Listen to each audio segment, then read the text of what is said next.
Kaz, Ben, Amy, thanks again. Okay, so 3 points here.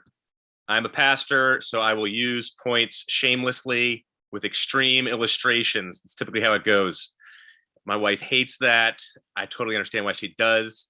But the 3 points are: 1, it takes faith to reject God. Yes, you heard that right. It takes faith to reject God. 2, you have big problems if you don't posit God. And then 3, the beauty of this world if you have God. Makes sense. So 1, it takes faith to reject God. 2, you have problems if you don't posit God. And then 3, the beauty within the worldview of theism. So I would say Ben and I are not brains in vats. I would say we probably have an emotional side, the rational side as well, social side. I do believe we both live in plausibility structures. The great Boston University, Peter Berger, sociologist, I used to know him, passed away not too long ago. And he invented the plausibility structure, and we're all impacted by our surroundings more than we realize. So I think that's true for Ben. I think it's true for myself. But I think we need to look at this debate, again, not just from the classical arguments and whether the classical arguments intellectually are correct or not, because we're more than just brains and vats. We're more than just intellectual human beings. I'm not going to live out my life behaviorally, for example, simply by some intellectual game playing. No, it's going to be, does this worldview, atheistic worldview or a theistic worldview, make sense of, sociologically, relationally, emotionally, rationally? There's so many things to really consider, which is important. But first, it takes faith to reject God. I was glad that Ben went with the problem of evil and suffering. I was told by a couple of philosophers that debate ended 20 years ago, but I'm glad Ben brought it back up. I know suffering is the toughest one. Suffering is not, but the problem of evil, that's what I was told. Alvin Plantinga and those boys. But it takes faith to reject God. And what I mean by that is starting off with the suffering and evil piece.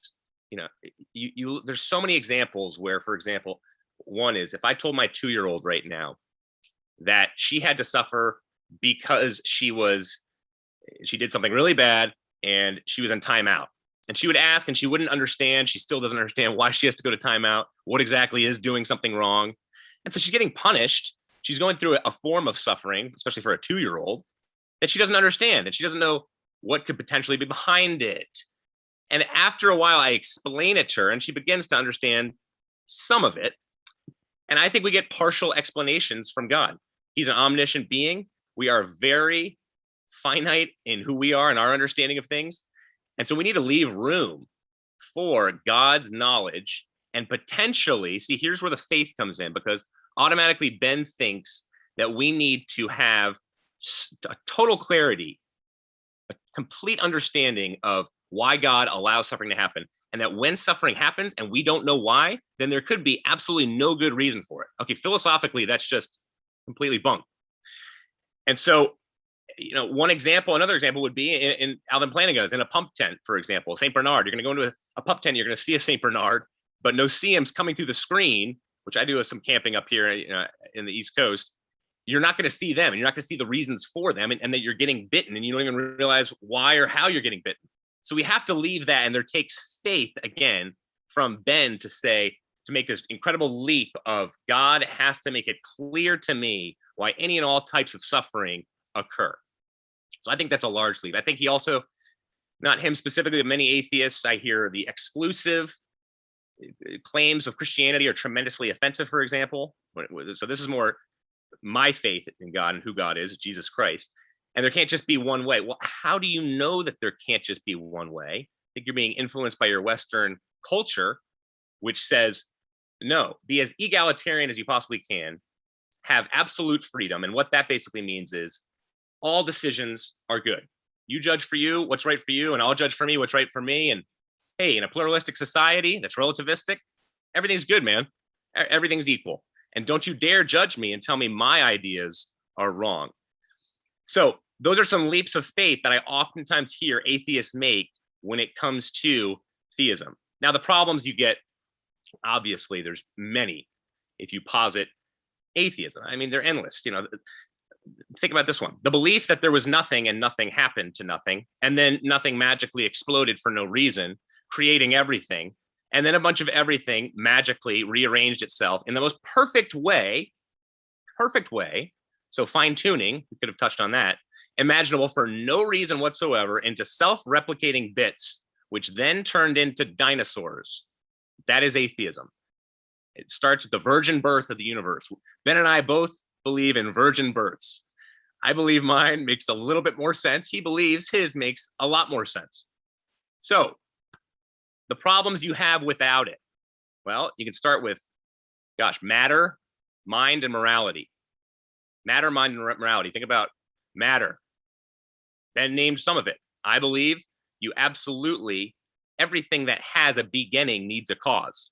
The universe has a beginning, according to the Big Bang, studies that I've seen, so it needs a cause. Ben goes with something called the infinite regress, and we know that the infinite regress is not possible. We never see that in our experience whatsoever. He didn't call it the infinite regress, but he called it just something behind everything, creating everything. No, there needs to be something outside of space and time that created what we have here, which is space and time here on Earth in our universe. That's crucial. Then you look at the constants, for example. I mean, endless amounts of constants in nature, the mathematical constants, the gravitational pull. You think of the variables, the values. There's so many different ways to look at how this place is just balanced on a razor's edge. And it looks like, clear to me, it looks like Lightfoot out of MIT, Professor Lightfoot out of MIT, who wrote in Harper's Magazine that science has a major crisis of faith when it comes to fine tuning, because everything looks like someone prepared this place for us to show up. And the only efforts I hear from people to try and debunk fine tuning is physical necessity and multiverse. And if you look at both of those, they are comical. So that's matter. How about morality? Moral absolutes. You know, I hear atheists try and get out from underneath this one all the time. They'll talk about relativism, or they'll say we get our morals from the powerful, or they'll say we get our morals from those around us, maybe social contract theory, or they'll say we get our morals, you know, we all decide our own morality, or they'll say, you know, evolution decides our morality, which perhaps Ben goes more so with. So there's so many different types, or my favorite, the one that I love atheists skirting with oftentimes, I was with a professor at New Jersey not too long ago. You know, he loves going with the whole moral Platonism. So let's say that there's some type of moral transcendent value out there, and we'll just call it justice. You know, it just exists. Let's not have a personal God. It's up there floating somewhere. Even though we know justice is kind of personal, it feels pretty germane to our lives, but somehow that's how we can get rid of God, and it's just floating up there. Well, again, you need a personal being in order to have something like justice. That makes a lot of sense. And then you need obligation, something above our culture. I found it really interesting that Ben went to gender roles. Yes, moral absolutes, moral obligation, and duties make way more sense when it comes to gender roles than if you don't have a God and moral duties and obligation. Because how are you going to convince certain people in certain tribes of Africa that I know who their gender roles are very different from yours, Ben, extremely different? If I had to guess, I would hope. How are you going to go down there with your atheistic white Western approach and try and convince them that your understanding of gender roles is correct? No, it's just a feeling. And that's very ethnocentric of you, potentially. I'm not saying this is you. I'm just hypotheticals here. Very ethnocentric and very elitist. You know, get out of here with your effort for egalitarianism when it comes to gender roles. There's no place for that. It's completely unfair, and I think that's very judgmental of you personally. So then lastly, it comes to the mind, consciousness, beauty, meaning. Gosh, we can go on and on. Reason. Atheism can't touch any of these. Can't even come close. Consciousness. Look at Tom Nagel, for example, out of NYU. He's an atheist. He says when it comes to naturalism as an atheist, he has such a major issue with consciousness, doesn't make any sense from the materialistic atheistic worldview. He says, and I don't think it'll make sense for a long, long time, maybe never. And basically, there's different qualities when it comes to consciousness. Your ability to have a very self, you experience a self-consciousness, your ability to do abstract, complex mathematical problems, your ability to have memories, to be able to remember things in the past and then imagine things in the future that could be better and different. Your ability to, dabble in the existential or have the very debates that we're having right now. Then you go over to your reasoning capabilities, everything about evolution and adaptation and where we're at now. And I believe in evolution. Everything about it is geared towards survival. Nietzsche talked about this when it comes to, and I didn't know this about Nietzsche until recently, actually. I was pretty impressed. He said, if you're an atheist, and he's, our atheist prophet, at least he's mine. He said that if you're an atheist, then you're going to have a tough time holding to a certain type of truth and a very tough time holding to type of certainty in your own ability to reason and to search for that truth. He said it's near impossible. Another guy, Tom Nagel, talked about that as well. Alvin Plantinga has talked about that. So again, evolution is geared towards survival. I mean, flee, fight, not truth. And so 1 minute. Ben having this conversation with me right now is kind of ridiculous, because evolution set him up in a way to survive, not to seek after truth. And so in many ways, a highly evolved monkey mind, you need to start doubting it, your ability to even grasp and attain truth, because it's geared towards survival, and that's it. And I see consensus with most atheists in that regard and theists. That's the one area of consensus I see. All right. Thank you, Stuart, for that opening statement. And we're about to kick it into open discussion. I just want to let everybody know again to send your super chats in. Again, super chats go to the top of the list, but send your questions in if you'd like. We may not get to all the questions, but super chats do go to the front of the list. And if the questions are insults, they won't be read, of course. The like, share, and subscribe button, please don't forget about those. The speakers, their links are in the description. If you like what you're hearing, please don't forget to hit those and check them out if you like what you're hearing. Thank you again to Amy for helping me out tonight. Thank you to our moderators in the chat for doing such a wonderful job. I see that you guys are working really hard right now. And with that, we will go ahead and kick it into the open discussion. Gentlemen, the floor is all yours. Yeah, so I'm very surprised when you said that the problem of evil was solved 20 years ago. And because it seems to be, right? I mean, the most recent polling data I could find, 72% of philosophy professors are atheists, and I think about another 12% are agnostics. And I think the problem of evil is like one of the main reasons. Now, I'm not saying you should agree because the majority is always right, nothing like that. But I think that does go to it not being something that most people are satisfied has been solved. I think what Alvin Plantinga says about it is, well, it's not logically incompatible that there could be undeserved suffering and a morally perfect God. And the example that he uses to show that it's not logically incompatible as well, if you think the free will defense works, which, by the way, I don't even think works for humans, but let's put that aside. If you think the free will defense works for humans, then it could be that natural disasters and all this stuff that the free will defense doesn't seem to touch, all those other forms of suffering, Plantinga says it could be that that's like demons exercising their free will. And it's like, yeah, okay, it could, but this takes us right back to inference to the best explanation. Anytime you have evidence against something, it's always possible that there's some crazy explanation that you never would have thought of that explains it away, like, this person is on camera over here when the crime was committed, so this looks like an alibi, but it could be that it was a deep fake and that the fingerprints were faked, and et cetera, et cetera. That's not the question. I'm not taking a leap of faith to say that there couldn't be an explanation. I'm just saying, if we're looking at the evidence and trying to see, does it seem to be the case that, given the evidence, it's more likely that there is or is not a morally perfect God? It seems to me that the evidence would suggest that's more likely that there's a not. And you talked about beauty, and I would just say, before I throw it back to you, that that beauty and goodness and all that stuff, if we were debating the possibility of the existence of a perfectly morally evil, like Lovecraftian hell god, then all of those things would be problems. How do you explain beauty? How do you explain puppies and sunsets? But of course, nobody's suggested that, right? We're talking about whether there's a morally perfectly good God, and it seems like the problem of evil is going to be a big problem there. Absolutely. The problem of evil and suffering is still the biggest issue I typically find in one-on-one conversations with believers and non-believers. From an academic level, you'll be hard pressed to go to too many debates that are simply focused on the problem of evil now, though. I do so I could possibly get on board with your statistics there, 72% of philosophers, although I hear there's a major shift. I think it's the religious professors that are growing in atheism. Philosophers are actually, there's a shift and they're growing in theism.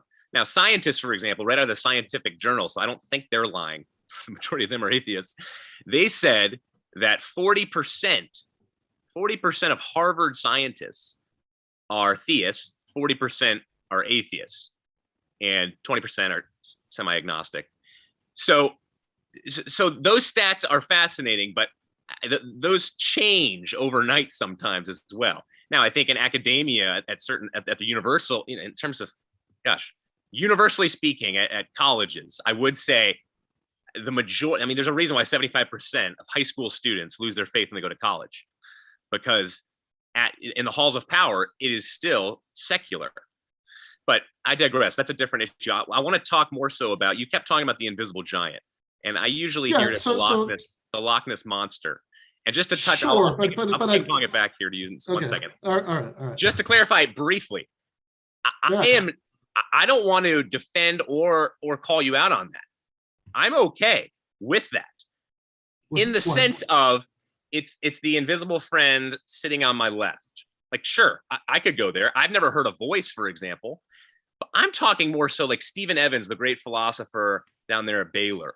He says it's not a question of the invisible giant or the Loch Ness monster. It's the character of the universe and the world and the human being that we're talking about here, and whether that makes the most sense in connection to positing a god or not. It's not just jumping to, oh, we're going to make up some Loch Ness monster and somehow, we'll find him over there in Scotland somewhere, potentially, or the pink elephant, whoever it might be. No, it's the character of this place and how it makes sense. I have a connector to that, but I'll let you go first. Okay, so I think you might be slightly misunderstanding the point about the invisible giant. It's not an insult. It's not like saying like, oh, this invisible friend. The point is just saying that if, as I was arguing in the opening statement, there's no evidence for the existence of God, then you might say, well, there's no evidence for, but apart from maybe the problem of evil, which again, most of the people who think most about it think is very unsolved. But apart from maybe the problem of evil, you might think that there's no evidence against the existence of God. And then the question is, if that's the case, should you be an agnostic or an atheist? And thinking about the invisible giant example is the kind of thing that leads me to think that atheism would make more sense than agnosticism. But because you do think that, I do want to, because you mentioned a lot of interesting stuff in your statement, and I do want to talk about fine tuning and moral relativism and other things, but just to stick with the problem of evil for a second, because you are so confident that there's a good answer to it. I didn't quite hear what it was, right? Are you somebody who thinks like the free will defense, is what really like helps us, get out of the problem of evil, or what do you think it is? I think it's the same reason that C.S. Lewis, the most reluctant atheist and probably the most well-known one there at Oxford and Cambridge, became a Christian, because he originally said, there's no way I could become a Christian because of the problem of evil. But they said, hold on a second. Wait, why am I so bothered by it to begin with? There is no God. If there is no ultimate standard of justice and goodness, then why am I bothered by evil? Do I need a lobotomy because I'm crazy, because I think it's so bad and it's just natural? It's kind of like Annie Dillard at Pilgrim. What is it? What was that best? You're the academic. Pilgrim at Tinker Creek, when she was out there looking at how nature attacked each other in such a vicious kind of way, she basically said, why don't I just get involved here and say, this is not evil. This is not a bad thing. This is just how it is. Am I the one who needs the lobotomy because I think that this is so nasty and brutish? And so C.S. Lewis became a Christian because of the problem of evil. And I know many people who have. So it's not so easy just to say, by the way, and the reason why people oftentimes say that the problem of evil, academically, philosophically, the debate is over, is because simply of one man, Alvin Plantinga, who said philosophically, you cannot be certain that God does not have good reasons to allow evil and suffering. That's what did it. That's just what I've heard. Well, okay. I for what it's worth, I've spent the last 20 years of my life out around academic philosophers, and you're the first person I've ever met who thinks the problem of evil is like solved and that's not an issue anymore. I think what Alvin Plantinga, I kind of already addressed what he said. I think that his point is that it's not logically impossible that there's some explanation, and so he thinks that if we have, because he believes that we have good reasons to believe in the existence of God, and it's at least possible that there's some explanation that we can't think of for the problem of evil, then that's not a good enough reason not to believe it. But that's very different from saying that, this doesn't give us a good reason to think probably there's no God unless you can come up with a better argument for the existence of God.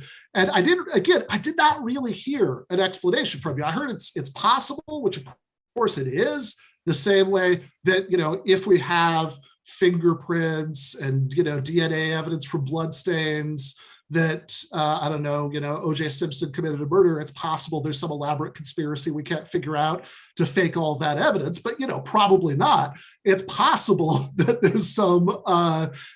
there's some reasons that we can't figure out, but probably not. And all I really heard you say, as far as reasons to think that this evidence should be disregarded, is, well, you think that it's like incoherent to talk about the problem of evil if you're an atheist, because if you're an atheist, you should just be a moral relativist or something, which again is something that you're going to find very few atheists who would agree with you that atheism entails moral relativism. That same study from David Chalmers from 2014 that showed that 76% of philosophers are atheists, about another 12% are agnostics, showed that at least a good 56% are moral realists, so mathematically, there's got to be an awful lot of overlap there. And I think the reason that even a lot of philosophers who are theists, who are even maybe believing Christians or Muslims or Jews, don't really think that you can make sense of the idea that you need God to make sense of morality is the Euthyphro dilemma, which has been known for 3,000 years since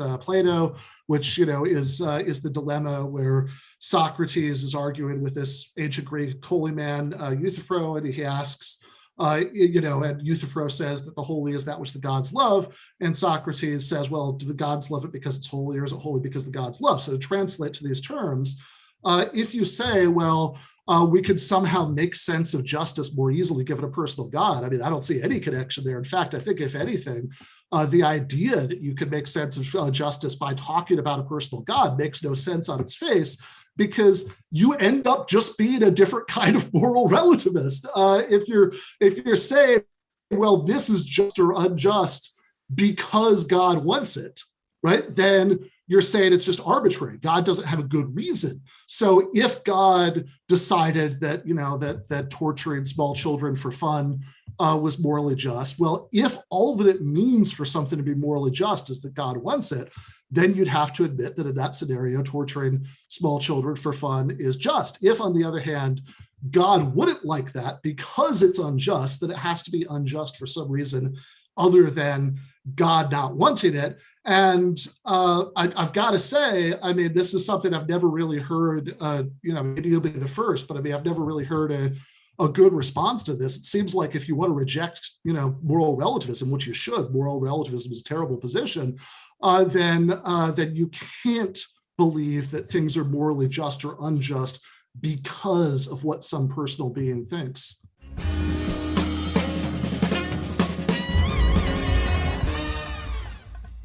You have been watching free public content from Give Them an Argument.